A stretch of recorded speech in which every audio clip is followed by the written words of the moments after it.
Chapter 1. Montego High School. Montego Bay is a beautiful tourist town on the east coast of Florida, near Miami Beach. The town was founded in the 17th century by the pirates of the Caribbean Sea, who were called buccaneers. Montego Bay became their home port, and there are still legends about hidden treasure there. The new Montego Bay Wax Museum opened recently. It is a big tourist attraction with wax statues of famous explorers, buccaneers, sea captains, slave merchants, and criminals. Our story starts one Friday morning in October at the Martins' home. Bill and Michelle Martin lived with their parents in a nice old house. Bill was a tall boy of 16 with brown hair and blue eyes. This was his third year at Montego High School. Science was his favorite subject, and he wanted to become a biologist. Basketball was his sport, and he was one of the best players on the school team. His sister Michelle was a pretty girl of 15 with short red hair and blue eyes. She loved all kinds of modern music and had a big collection of CDs. This was her second year at Montego High, and she was a member of the Journalism Club, which published the monthly school paper. "Hurry up, Michelle, it's late," shouted Bill from the living room. "I'm coming," shouted Michelle from the top of the stairs. She ran down and took her backpack. "Bye, Mom. See you this afternoon." "Bye, Mom," said Bill.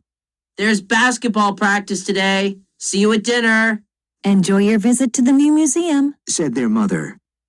Their father worked at the airport, and he was already at work. Bill and Michelle met their good friend Nick Chan in front of the park. He was a tall Chinese American of 16.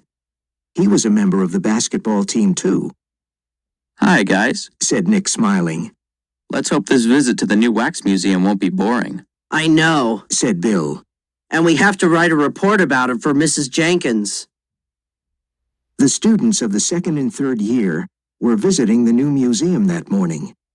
It was part of their local history course with the new history teacher, Mrs. Jenkins. The old teacher, Mr. O'Nell, disappeared mysteriously before the summer. He was one of the favorite teachers at Montego High because he was friendly and his classes were interesting. One day in June, Mr. O'Nell went out on his boat, the North Star. He sailed east to the Bahamas and into the Bermuda Triangle. No one knew why he was going there. The Coast Guard found his boat a few days later, but he was missing.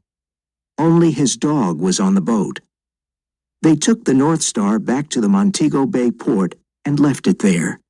The Miami police said Peter O'Nell was missing because his body was never found. They opened a police file and gave it a number. File number 113, the O'Nell case. Where was Peter O'Nell? No one knew. It was a mystery. The local newspaper, the Miami Times, wrote a lot of articles about the O'Nell case.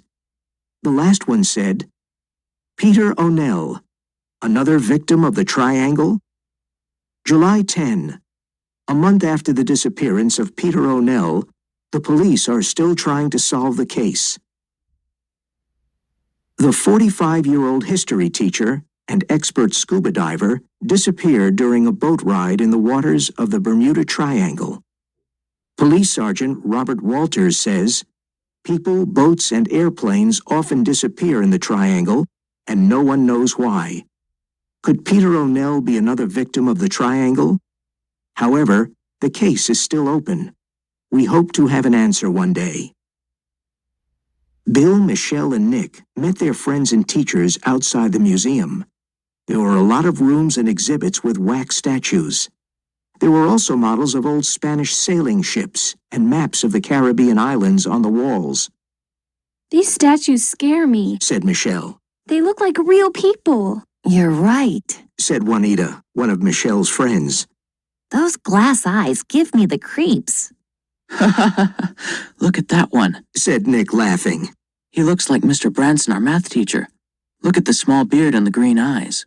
Ugh, Mr. Branson and his math tests, said Bill. Hey, look at this slave merchant with the red bandana and the black patch over his eye, said Michelle. He's got a strange tattoo on his arm. I didn't know there were tattoos in those days. When they left the museum, they saw a beagle outside the entrance. He wanted to get into the museum. I guess he can't read the sign, said Bill, pointing to the Dogs Not Allowed sign. His friends laughed as they walked to school. After a long hour of history, it was time for lunch. The school cafeteria was always a noisy, fun place for the students. It was the best time of the day to meet with friends and chat. Michelle always had lunch with her best friends, Juanita and Susan. They usually talked about clothes and boys. Michelle, look, there's Matt. Whispered Susan. And he's wearing a cool blue sweater. Whispered Juanita. Matt Anderson was the handsome captain of the football team. He was 17, and Michelle liked him. She looked at him, but he didn't see her, so she started eating her lunch. Let's talk about something else, girls, She said, eating her sandwich.